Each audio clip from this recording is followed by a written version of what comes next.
We have Melinda. Go ahead. Jonathan, just first up, how's Rashid Khan? Oh yeah, he's been looked at the moment. I think he just jarred his knee. He also had a bit of a back issue coming into the World Cup, so I think that's just flared up again. I think he'll be okay.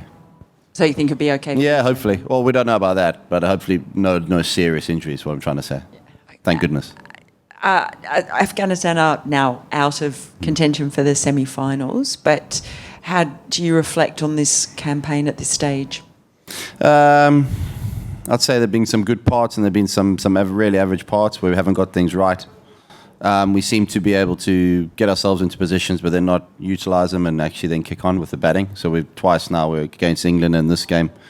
I'm not saying against England we would have had a massive score, but we would have certainly been able to put a lot more pressure on England if we had been a little bit smarter in the last couple of overs, and the same here. So I think our last 4 overs we only got 31 runs, so 24 balls. So only being 4 wickets down, that's not good enough. And those sort of areas is what can sort of take the game away from the opposition, or if you don't get it right, bring them back into it.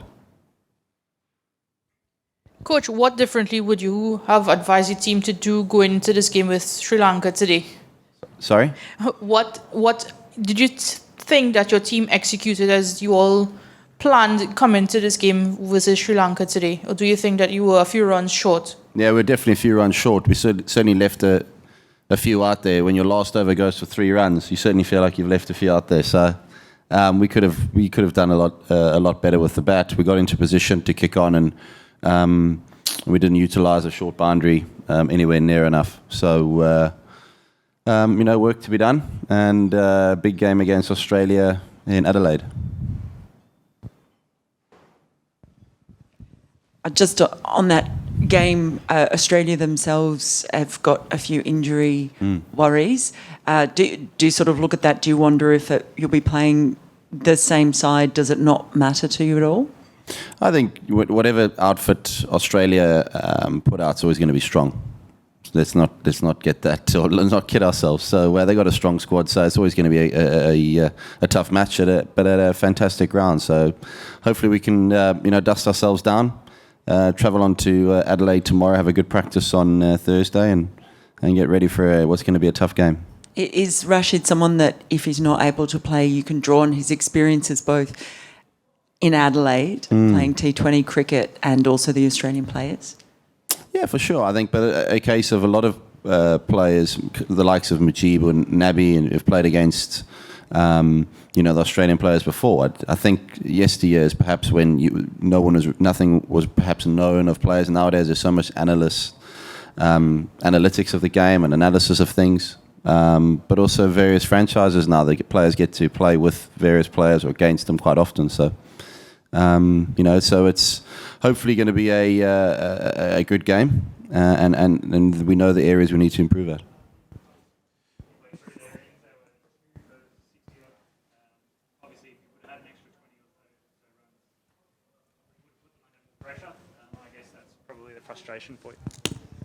The frustration for you that you probably had an opportunity with the start of your bowling. Your 4 top batsmen were in the 20s. Yeah. Just not having that one guy to go on, I guess. Yeah, you need that person to go on and hold the innings together. We seem to get ourselves in position and then give it back a little bit towards Sri Lanka. So, it's not the first time it's happened. So it's certainly something we need to get better at, and the awareness and the skill of the players certainly needs to improve.